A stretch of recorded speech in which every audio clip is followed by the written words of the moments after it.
Island के अंदर चला जाता है। गेम के अंदर फाइनल राउंड में वो बच्ची थी और वह गहरी सोच में डूबा हुआ था। वीआईपी लोग जीहून के बिहेवियर को नोटिस करते हुए उसके ऊपर यह शर्त लगाते हैं कि जीहून उस बच्ची को मार देगा और प्राइस मनी के साथ साथ अपनी जान भी बचा लेगा। जीहून भी अब कुछ सोचते हुए फाइनल राउंड का बटन दबा देता है। सभी वीआईपी अचानक चौंक जाते हैं और सांसें रोक लेते हैं ये देखने के लिए कि अब जीहून क्या करेगा। सबको यही उम्मीद थी कि वो बच्ची को गिरा देगा, लेकिन जीहून बच्चे को साइड में रखता है और बिना कोई एक्सप्रेशन दिए अपनी ही जान ले लेता है। अपनी जान लेने के लिए उसने खुद ही टॉवर से छलांग लगा दी थी।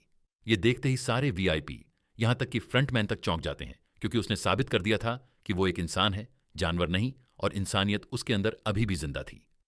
वीआईपीज ने तो सोचा भी नहीं था कि गेम इस तरह पलट जाएगा। जीहून 2 गेम्स का विनर था। उसके पास बहुत सारा पैसा था, वो ऐश की जिंदगी जी सकता था, पर उसने फिर भी अपने अंदर की इंसानियत को चुना और एक छोटी बच्ची को बचाने के लिए अपनी जान दे दी। अब फ्रंटमैन खुद से सवाल करता है कि उसकी इंसानियत कहां चली गई थी, जबकि उसने तो सिर्फ एक ही गेम जीता था।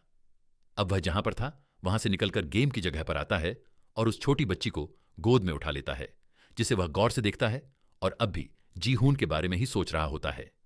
और तभी यहां पर एंट्री होती है जून हो की, जिसने आखिर अपने भाई को ढूंढ ही लिया था। वह पीछे से अपने भाई पर गन पॉइंट कर देता है। उसे नहीं पता था कि उसके भाई के हाथ में कोई बच्ची भी है। वह उसे क्रिमिनल होने की वजह से मारना चाहता था, पर मार नहीं पाता, क्योंकि आखिर फ्रंटमैन यानी इन्हो उसका भाई ही था। रोते हुए वह जोर से चिल्लाकर बस यही बोल पाता है, क्यों किया तुमने ये सब? अब इन्हो को पता चल गया था कि पुलिस आ चुकी है, तो वह तुरंत सभी सबूतों को मिटाने के लिए इस जगह को ब्लास्ट करने का ऑर्डर दे देता है। यहां पर बहुत सारे बम लगाकर उसमें 30 मिनट का टाइमर सेट कर दिया जाता है और जल्दी जल्दी सभी वीआईपी वहां से भागने की तैयारी में लग जाते हैं। न्यूल और फ्रंटमैन भी भागने में कामयाब हो जाते हैं। फैसिलिटी पूरी तरह से तबाह हो जाती है। गेम खत्म हो जाता है।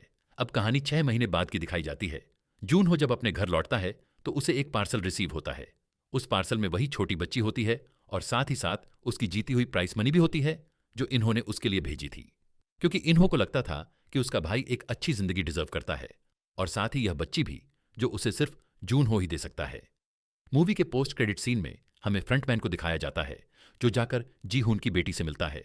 वह उसे जीहून के मरने की खबर देता है और साथ ही उसका गारमेंट बैग भी देता है, जिसमें उसकी सारी जीती हुई रकम होती है।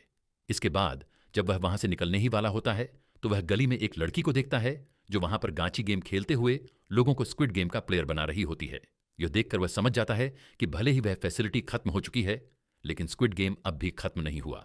अब यह पूरी दुनिया में फैलेगा और खेला जाएगा, इस बार यूएस में, जिससे यह साफ हो जाता है कि स्क्विड गेम का अगला पार्ट भी जरूर आएगा।